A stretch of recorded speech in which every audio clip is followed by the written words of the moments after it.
Hello friends, good evening to all. Welcome to our channel. So ఈరోజు మనం discuss చేయబోయేటువంటి topic ఏంటంటే మన భారతదేశంలో ఉన్నటువంటి ట్రైబ్యునల్స్ గురించి. ఓకే, సుప్రీంకోర్టు ఒక కీలకమైనటువంటి జడ్జిమెంట్ ఇవ్వడం జరిగింది. ట్రిబ్యునల్కి సంబంధించినటువంటి 2021 యాక్ట్ ఏదైతే ఉందో, చట్టం ఏదైతే ఉందో, దాన్ని సుప్రీంకోర్టు క్యాన్సిల్ చేసింది. దాని గురించి ఈరోజు వీడియోలో మనం డిస్కస్ చేయబోతున్నాం. ఓకే, సరే, ఈ పర్టికులర్ వీడియోలో ఫస్ట్ ఆఫ్ ఆల్ మనం మేజర్ థీమ్స్ ఏవేవి డిస్కస్ చేస్తామో మనం చూసిన తర్వాత then we will discuss about details of the analysis. Okay, సరే, ఈ వీడియోలో ఫస్ట్ ఆఫ్ ఆల్ మనం మేజర్గా డిస్కస్ చేయబోతున్నటువంటి థీమ్స్ ఏమున్నాయో చూద్దాం ఒకసారి. First of all context discuss చేస్తాం. కాంటెక్స్ట్ తర్వాత సుప్రీంకోర్టు యొక్క ట్రిబ్యునల్ రిఫార్మ్స్ యాక్ట్ ఏదైతే ఉందో 2021 దాని గురించి ఇచ్చిన జడ్జ్మెంట్ అండ్ ట్రిబ్యునల్స్ని ఎందుకు తీసుకొచ్చాం, ట్రిబ్యునల్ యొక్క technical details, then will discuss about tribunals వల్ల వచ్చేటటువంటి ప్రయోజనాలు అండ్ ట్రిబ్యునల్స్లో ఉన్నటువంటి ఛాలెంజెస్. ఈ డీటెయిల్స్ అన్నీ కూడా మనం ఇందులో కవర్ చేస్తాం అన్నమాట. అండ్ ఇది మీకు ఎగ్జామినేషన్ పాయింట్ ఆఫ్ వ్యూలో పాలిటీ అండ్ గవర్నెన్స్ రెండు పాయింట్ ఆఫ్ వ్యూలో కూడా మీరు యూజ్ అవుతుంది. అంటే సిలబస్ లింకింగ్ పాయింట్ ఆఫ్ వ్యూలో చెప్తున్నాను. Okay, so first of all context.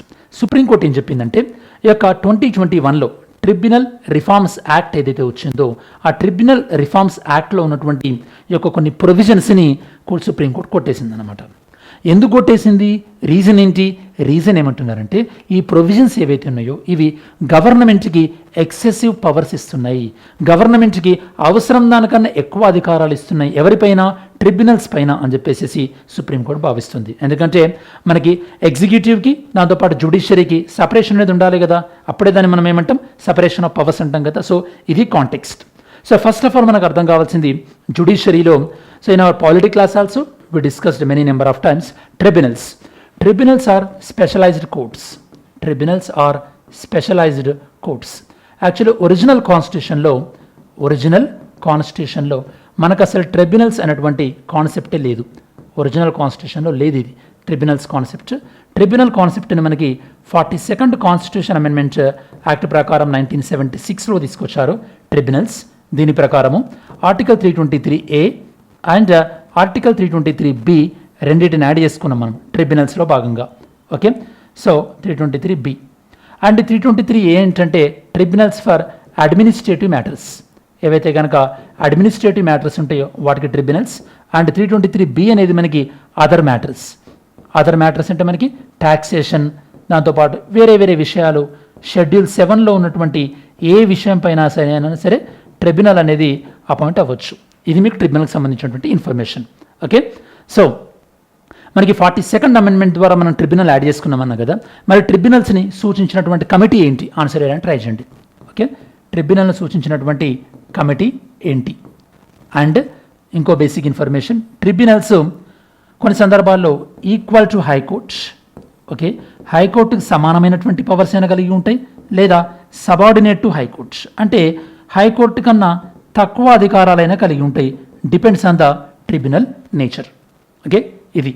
So మరి ఇప్పుడు 2021 యాక్ట్ ఏం చెప్తుంది? ఈ యాక్ట్ ఏంటంటే ట్రిబ్యునల్లో ఉండేటటువంటి మెంబర్స్ వాళ్ళ శాలరీల విషయంలో కానీ, వాళ్ళ అపాయింట్మెంట్ విషయంలో కానీ ఈ యొక్క యాక్ట్ ద్వారా గవర్నమెంట్కి విపరీతమైనటువంటి కంట్రోల్ ఉంటుంది. సో ఇలా గవర్నమెంట్ కంట్రోల్ ఉండడం అనేది కరెక్టేనా? గవర్నమెంట్ అంటే ఎవరు? ఎగ్జిక్యూటివ్. ఇలా ఎగ్జిక్యూటివ్ కంట్రోల్ ఉంటే అసలు ట్రిబ్యునల్స్ అనేవి అప్పుడు గవర్నమెంట్కి వ్యతిరేకంగా జడ్జిమెంట్ ఇవ్వగలుగుతాయా? అంటే సెపరేషన్ ఆఫ్ పవర్స్ వైలేట్ అవుతున్నట్టే కదా. కాబట్టి యాక్ట్లో ఉన్నటువంటి కొన్ని ప్రొవిజన్స్ని కొట్టేసింది. యాక్చువల్లీ ఈ ట్రిబ్యునల్స్ యాక్ట్ 2021 ఏదైతే ఉందో ఇది 2021లో తీసుకురాకముందు ఫస్ట్ దీన్ని ఆర్డినెన్స్ రూపంలో తీసుకొచ్చారు. అలా ఆర్డినెన్స్ రూపంలో తీసుకొచ్చినప్పుడు సుప్రీంకోర్టు అప్పుడే చెప్పింది ఏమని, ఇందులో ఎగ్జిక్యూటివ్ ఓవర్ రీచ్, గవర్నమెంట్ అనేది ఓవర్ రీచ్ ఉంది, దీన్ని మీరు ఖచ్చితంగా దీన్ని చేంజ్ చేయాలన్నారు. కాకపోతే సరే కోర్టు చెప్పింది మనం ఎందుకు వింటాంలే అని చెప్పేసి చేంజ్ చేయకుండా మళ్ళీ దాన్ని చిన్న చిన్న మాడిఫికేషన్ చేసి యాక్ట్ లాగా తీసుకొచ్చారు. ఇప్పుడు సుప్రీంకోర్టు ఏమంటుంది? సుప్రీంకోర్టు యాక్ట్ని కాస్త కీ ప్రొవిజన్స్ని కొట్టేసేసింది. అంటే సుప్రీంకోర్టు ఇంకా పార్లమెంట్ ఏమంటుంది ఇప్పుడు ఇలా కొట్టేసిన తర్వాత? అంటే పార్లమెంట్ మనకి యాక్టివ్ సెషన్లో లేదు కదా, పార్లమెంట్ అప్పుడేమన్నదంటే 2021లో పార్లమెంట్కి పవర్స్ ఉన్నాయి కదా, మా పవర్స్ని కోర్టు ఎలా ఓవర్ రైడ్ చేస్తుంది అని చెప్పింది. ఎస్, పార్లమెంట్కి పవర్స్ ఉంది, but at the same time కోర్టుకి పార్లమెంట్ చేసేటటువంటి లాని సమీక్షించే పవర్స్ కూడా ఉన్నాయి కదా, జ్యుడిషియల్ రివ్యూ కూడా ఉంది కదా, అది గుర్తుపెట్టుకోవాల్సినటువంటి విషయం. ఓకే, సరే, కోర్టు ఏ ప్రొవిజన్స్ని క్యాన్సిల్ చేసింది? 2021లో ఏ ప్రొవిజన్స్ అయితే కనుక ఈ యొక్క ట్రిబ్యునల్ మెంబర్స్ యొక్క శాలరీ విషయంలో కానీ, లేదా ట్రిబ్యునల్స్ ఎలా ఫంక్షన్ చేయాలనే విషయంలో కానీ, ట్రిబ్యునల్స్ ఎలా అపాయింట్ చేయాలనే విషయం కానీ, ఇట్లాంటి ఏ విషయాలైతే కనుక ప్రభుత్వానికి అవసరం దానికన్నా ఎక్కువ అధికారాలు కలుగజేస్తున్నాయో ఆ ప్రొవిజన్స్ అన్నింటినీ కూడా ఇప్పుడు సుప్రీంకోర్టు కొట్టివేయడం జరిగిందనమాట. అండ్ కొట్టివేస్తూ సుప్రీంకోర్టు ఏమన్నారంటే, ఇలా ఎగ్జిక్యూటివ్ అనేది జ్యుడిషియరీ వ్యవహారాలలో ఇన్వాల్వ్ అవుతే కాన్స్టిట్యూషనలిజం అంటే మన రాజ్యాంగ వాదానికి అది వైలేట్ అవుతుంది. అండ్ ట్రిబ్యునల్స్ యొక్క ఇండిపెండెన్స్ని దెబ్బతీసినట్టు అవుతుంది. కాబట్టి మీరు ఈ ప్రొవిజన్స్ని తీసేయండి అని చెప్తూ సుప్రీంకోర్టు ఇంకేం చెప్పిందంటే, ట్రిబ్యునల్స్ని మీరు మార్చాల్సినటువంటి అవసరం ఉంది. ట్రిబ్యునల్స్ యొక్క ఎఫిషియన్సీని మీరు పెంచాలి. కాబట్టి ఈ యొక్క నేషనల్ ట్రిబ్యునల్ కమిషన్ అనేదాన్ని మీరు అపాయింట్ చేయండి. నేషనల్ ట్రిబ్యునల్ కమిషన్ అనేదాన్ని అపాయింట్ చేయండి within 4 months so that tribunals ఇండిపెండెంట్గా పనిచేసేటటువంటి అవకాశం ఉంటుంది అని చెప్పారు. నేను మొన్న మీకు లాకప్ డెత్ కేసులో ఇట్లాంటి ఇండిపెండెంట్ కమిషన్ అనేది పోలీసుల విషయాల్లో పోలీస్ వ్యవస్థలో ఉండాలి. ఆ ఇండిపెండెంట్ కమిషనే పోలీస్ వ్యవస్థలో ట్రాన్స్ఫర్స్ కానీ పోస్టింగ్స్ కానీ అన్ని ఆ కమిషనే చూడాలని చెప్పాను, గుర్తుందా? సో ఇప్పుడు సుప్రీంకోర్టు ట్రిబ్యునల్స్ విషయంలో కమిషన్ 4 months ఏర్పాటు చేయమంటున్నారు. మరి ఏర్పాటు చేసిన తర్వాత అందులో ఎవరుంటారు, మెంబర్స్ ఏంటి, ఆ డీటెయిల్స్ అన్ని కూడా మనం డిస్కస్ చేస్తాం మన ఛానల్లో. ఓకే, సో 2021లో తీసుకొచ్చినటువంటి ఆర్డినెన్స్ ఏదైతే ఉందో ఆర్డినెన్స్లో లోపాలు ఉన్నాయని చెప్పినప్పటికీ కూడా సుప్రీంకోర్టు అప్పుడు పార్లమెంట్ వాడు వినకుండా కూడా అలానే యాక్ట్ చేసింది అని మనం అనుకున్నాం కదా ఇందాకలా. కాకపోతే జ్యుడిషియల్ రివ్యూ అనేది ఒక బేసిక్ పార్ట్ కాబట్టి సుప్రీంకోర్టు ఇప్పుడు దాన్ని సమీక్షించింది అండ్ కొట్టివేయడం జరిగింది. యాక్చువల్ జ్యుడిషియల్ రివ్యూ అనేటువంటి పదం మనకి ఇండియన్ కాన్స్టిట్యూషన్లో ఎక్కడా కూడా స్పెసిఫిక్గా మెన్షన్ చేయలేదు. ఓకే, ఇది అమెరికా నుండి ఇన్స్పైర్ అయినటువంటి కాన్సెప్ట్ మనకి జ్యుడిషియల్ రివ్యూ అనేది. ఓకే, ట్రిబ్యునల్స్ అనేవి మనకి క్వాజీ జ్యుడిషియల్ బాడీస్ అంటే కోర్టులు లాంటివి, కోర్టులు కాదు. అండ్ ట్రిబ్యునల్స్ మనకి 2 రకాలు, 323A, 323B. ఇది మనకి 42nd కాన్స్టిట్యూషన్ అమెండ్మెంట్ ద్వారా 1976లో వీటిని యాడ్ చేయడం జరిగింది. అండ్ ఆర్టికల్ 323A ద్వారా నేను చెప్పినట్టు మీకు అడ్మినిస్ట్రేటివ్ ట్రిబ్యునల్స్ ఉంటాయి. మీరు వినుంటారు central administrative tribunal CAT. Okay, కొన్ని మంత్స్ కిందట కొంతమంది ఏపీ ఐఏఎస్ ఆఫీసర్స్ని తెలంగాణ ఐఏఎస్ ఆఫీసర్స్ని ఏపీని అలకేట్ చేసినప్పుడు వాళ్ళు ట్రిబ్యునల్స్కి వెళ్ళారు. ట్రిబ్యునల్స్లో వాళ్ళకి నెగిటివ్గా జడ్జ్మెంట్ వచ్చినప్పుడు even they approach to high courts, మీకు గుర్తుంటే. ఓకే, సో 323B అనేది ట్రిబ్యునల్స్ ఫర్ అదర్ మ్యాటర్స్ అంటే సో టాక్సేషన్కి సంబంధించి ఉండొచ్చు, లేదా 7th షెడ్యూల్లో ఉన్నటువంటి ఏ మ్యాటర్ పైన అయినా సరే ట్రిబ్యునల్ని అపాయింట్ చేయొచ్చు. ఓకే, పార్లమెంట్ డిసైడ్ చేయొచ్చు ట్రిబ్యునల్స్లో ఎవరెవరు ఉండాలి అండ్ ట్రిబ్యునల్స్ ఏ విధంగా పనిచేయాలి అని చెప్పేసి. కాకపోతే ఎక్సెసివ్ ఇన్వాల్వ్మెంట్ మాత్రం ఉండకూడదని చెప్పేసి సుప్రీంకోర్టు చెప్తుంది. అన్నీ మీకు ఇందాక కాన్సెప్ట్లో చెప్పినట్టు కొన్ని ట్రిబ్యునల్స్ హైకోర్టుకి సమానమైనటువంటి అధికారంగా పనిచేస్తాయి, కొన్నేమో ఈ యొక్క హైకోర్టు సబార్డినేట్ ఉంటాయి. హైకోర్టు సబార్డినేట్స్ ఉన్నటువంటి ట్రిబ్యునల్స్ ఇచ్చినటువంటి జడ్జిమెంట్ పైన హైకోర్టుకి వెళ్ళొచ్చు స్పెషల్ పిటిషన్ ద్వారా. బట్ హైకోర్టుకి సమానమైనటువంటి అధికారాలు ఉన్నటువంటి విషయంలో సుప్రీంకోర్టుకు మాత్రమే వెళ్ళాలి, హైకోర్టుకి వెళ్ళడానికి వీల్లేదు. ఓకే, అండ్ చంద్రకుమార్ జడ్జ్మెంట్ ఇందులో మనకి యొక్క ట్రిబ్యునల్స్ అనేది హైకోర్టుకు వెళ్ళినట్టయితే హైకోర్టులో ఓన్లీ డివిజన్ బెంచ్ మాత్రమే డీల్ చేస్తుంది అట్లాంటి కేసెస్ అంటున్నారు. డివిజన్ బెంచ్ అంటే more than 1 judge, single judge కన్నా ఎక్కువ జడ్జిలు ఉంటే దాన్ని ఏమంటారు డివిజన్ బెంచ్ మాత్రమే ట్రిబ్యునల్కి సంబంధించినటువంటి యొక్క జడ్జ్మెంట్ డీల్ చేయాలని చెప్పేసి చంద్రకుమార్ జడ్జ్మెంట్లో సుప్రీంకోర్టు చెప్పింది. ట్రిబ్యునల్స్ హైకోర్టుకి సబ్స్టిట్యూట్ కానీ హైకోర్టుకి దిగువ కానీ పనిచేస్తుంటాయి. సరే, మరి లాస్ట్ 8-9 minutes గురించి ట్రిబ్యునల్స్ గురించి మాట్లాడుకున్నాం కదా. మరి ట్రిబ్యునల్స్లో ఉండేటటువంటి అడ్వాంటేజెస్ ఏంటంటే ట్రిబ్యునల్స్ అనేది ఆ స్పెసిఫిక్ ఫీల్డ్కి సంబంధించినది కాబట్టి ఇందులో ఎక్స్పర్ట్స్ ఉండేటటువంటి అవకాశం ఉంటుంది. ఎప్పుడైతే ఎక్స్పర్ట్స్ ఉంటుందో అప్పుడు ఆ యొక్క లీగల్ ప్రాసెస్ చాలా తొందరగా అయిపోయేటటువంటి అవకాశం ఉంటుంది కదా, అంటే కేసెస్ తొందరగా డిస్పోజ్ అవుతుంది.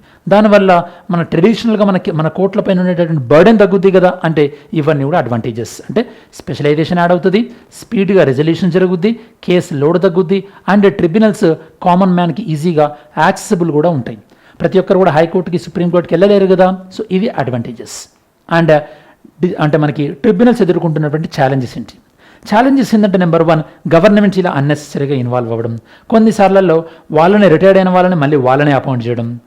అండ్ ఈ ట్రిబ్యునల్లో వాళ్ళకు ఆ ఏరియాకి సంబంధించిన ఎక్స్పర్టైజ్ ఉంటుంది. For example national green tribunal అనుకోండి, గ్రీన్ ట్రిబ్యునల్లో ఎన్విరాన్మెంట్ రిలేటెడ్ ఎక్స్పర్ట్స్ ఉండొచ్చు, కాకపోతే కొన్నిసార్లు వాళ్ళకు లీగల్ పరంగా ఎక్స్పర్టైజ్ ఉండట్లేదు. అండ్ ట్రిబ్యునల్ కొన్ని సందర్భాలలో కావాల్సినటువంటి ఇన్ఫ్రాస్ట్రక్చర్ ఫెసిలిటీస్ ఉండట్లేదు. Okay, so and army tribunals లాంటివి చూసుకుంటే వాళ్ళ దగ్గర సుమారుగా 19,000 పెండింగ్ కేసెస్ వరకు కూడా ఉన్నాయి. ఇవన్నీ కూడా వీళ్ళు ఎదుర్కొంటున్నటువంటి ఛాలెంజెస్. ఓకే, టెక్నికల్ మెంబర్స్కి లీగల్ క్వాలిఫికేషన్ లేకపోవడం ఇలాంటిది అనమాట. సరే, మరి లాస్ట్ 10 minutes నుంచి మనము ట్రిబ్యునల్కి సంబంధించినటువంటి డీటెయిల్స్ మొత్తం డిస్కస్ చేసాం కదా. మరి దీనికి సంబంధించినటువంటి ఒక MCQ ఆన్సర్ చేయడానికి ట్రై చేద్దాం. మనకి ఇండియాలో ఒక 44th కాన్స్టిట్యూషన్ అమెండ్మెంట్ ఇందాక 1978 అనుకున్నాం కదా, అండ్ జ్యుడిషియల్ రివ్యూ గురించి కూడా చెప్పాను కదా. 44th కాన్స్టిట్యూషన్ అమెండ్మెంట్ ప్రకారము okay, so judicial review okay prime minister ఎలక్షన్లో జ్యుడిషియల్ రివ్యూ ఉండదు అని చెప్పేసి 44th అమెండ్మెంట్ చెప్తుంది అంటున్నారు. జాగ్రత్తగా ఈ అమెండ్మెంట్ ఏంటి, ఏం చెప్తుంది అన్నదాన్ని ఆన్సర్ చేయండి. సుప్రీంకోర్ట్ ఆఫ్ ఇండియా అనేది 99th కాన్స్టిట్యూషన్ అమెండ్మెంట్ని స్టక్ డౌన్ చేసింది, కొట్టేసింది. ఎందుకంటే అది జ్యుడిషియరీ యొక్క ఇండిపెండెన్సీని తగ్గించే విధంగా ఉంది అని చెప్పేసి ఎన్జేఏకి సంబంధించింది, ఎన్జేఏసీ. సో మరి రెండు స్టేట్మెంట్స్ని కేర్ఫుల్గా ఎగ్జామిన్ చేసి ఏది రైట్ అనుకుంటున్నారు, ఏది కరెక్ట్ స్టేట్మెంటో పిక్ చేయండి. ఓకే, ఇది ఈరోజు ఎంసీక్యూ క్వశ్చన్. సరే, మనం వీడియో చివరిలోకి వచ్చేసాము కాబట్టి ఈ వీడియోలో మెయిన్గా మనం డిస్కస్ చేసినటువంటి విషయాలు ఏంటి, ఈ యొక్క ట్రిబ్యునల్ రిఫార్మ్స్ ట్రిబ్యునల్ యాక్ట్ ఏదైతే ఉందో దాన్ని సుప్రీంకోర్టు స్టక్ డౌన్ చేయడం జరిగింది. ఈ కాంటెక్స్ట్ ట్రిబ్యునల్ అంటే ఏంటి, ట్రిబ్యునల్ ఎప్పుడు మనం తీసుకొచ్చాం ఇండియన్ కాన్స్టిట్యూషన్లోకి, ఏ ఆర్టికల్స్ ద్వారా ట్రిబ్యునల్స్ని యాడ్ చేసుకున్నాం అండ్ ఎన్ని రకాలు, దాని తర్వాత ఇప్పుడు ఏ కీ ప్రొవిజన్స్ని సుప్రీంకోర్టు స్టక్ డౌన్ చేసింది, అండ్ ట్రిబ్యునల్స్లో ఉన్నటువంటి అడ్వాంటేజెస్ ఏంది, అండ్ ట్రిబ్యునల్స్ ఫేస్ చేసినటువంటి ఛాలెంజెస్, ఈ డీటెయిల్స్ అన్ని డిస్కస్ చేయడం జరిగింది. ఇది ఈ పర్టికులర్ టాపిక్ సంబంధించినటువంటి సమగ్రమైన విశ్లేషణ. మరి ఈ వీడియో మీ ప్రిపరేషన్కి యూస్ఫుల్ అవుతుంది అనుకుంటే కనుక లైక్ చేయండి, మన ఛానల్కి సబ్స్క్రైబ్ చేసుకున్నట్టయితే కనుక సబ్స్క్రైబ్ చేసుకోండి. అండ్ ఫర్దర్గా మనకి ఏమైనా మీరు కొత్త టాపిక్స్ మీరు సజెస్ట్ చేయాలన్నా కూడా సజెస్ట్ చేయండి topics. Definitely I will try to include your suggestions. Thanks for watching this video. Have a great weekend ahead. See you. జై హింద్.